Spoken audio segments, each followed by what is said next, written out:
saw this big pond and thought of this poet, Basho. The poem is, old pond, frog jumps in, splash.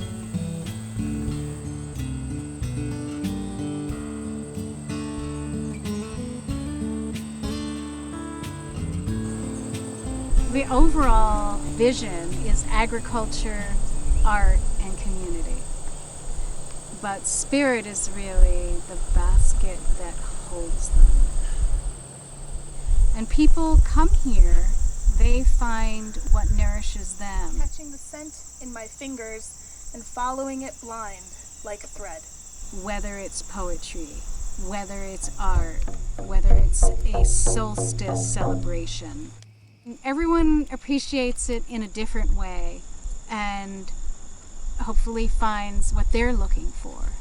Yeah, and people that want to be a part of it, like we always find a way to create an opening, and it becomes part of their healing movement.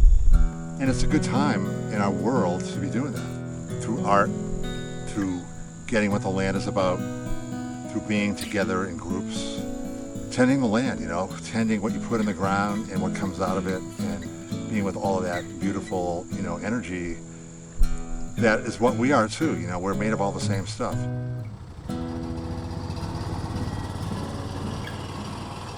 There are not a lot of organic apple orchards in New England. Or pick your own, and they're ripe, and the pickers come in and they pick. And they come in waves. A season lasts about 4 to 6 weeks. And it's a really great way to get fresh produce right to the consumer. But the farm itself, we're really fortunate because we have water here. I have 2 electric pumps that draw from the pond. One, waters a field and a hoop house.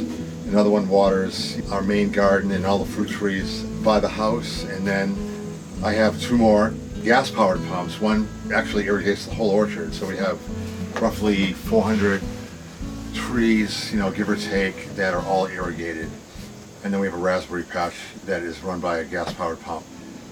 Our backyard just so happens to be about, 700 acres of conservation land. There's 3 hives here at Frog Pond. This hive has 2 colonies in it, and they're not as big as I'd like. So in order to get them good supplies for the winter, we feed them a little syrup in the fall and get them going. And they live through the winter. They keep the hive at 93 degrees all winter long. Having an area where there's no pesticides, like Frog Pond, this is all organic. You have the apple trees and you have all the rest of the garden. So this is the best food source you could ever find.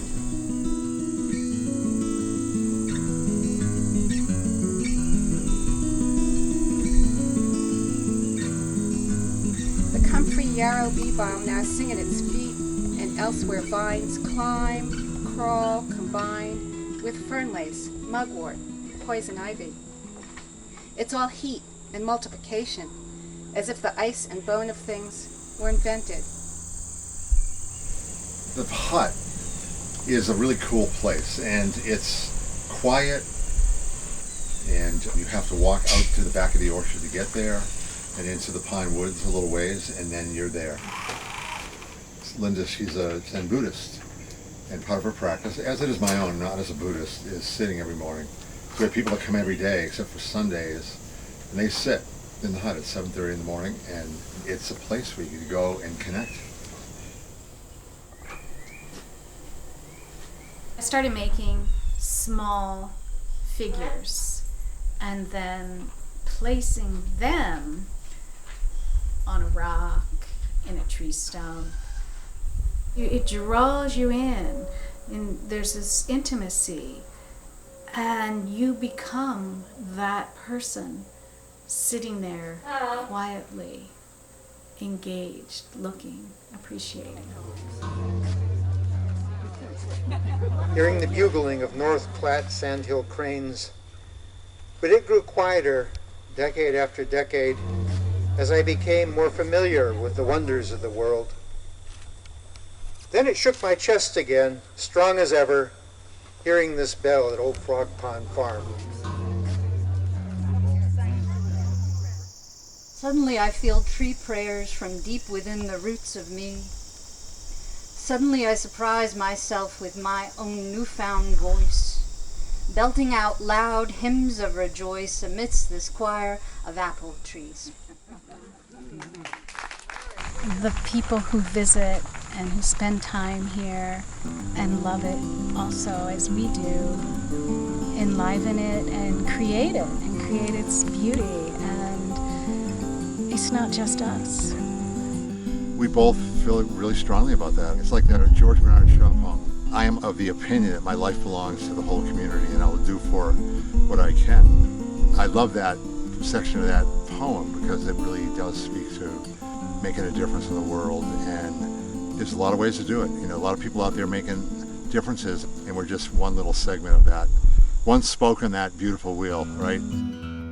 As the medicine wheel so beautifully represents, it's this unbroken circle that we stand in. No one's in front of us, no one's behind us, no one's above us, no one's below us. We stand together, and we are here to learn, to recognize our oneness with each other and with this home, this beautiful home that we live in and on, you know, this earth and the Glue spirit, you know, so it's pretty magnificent.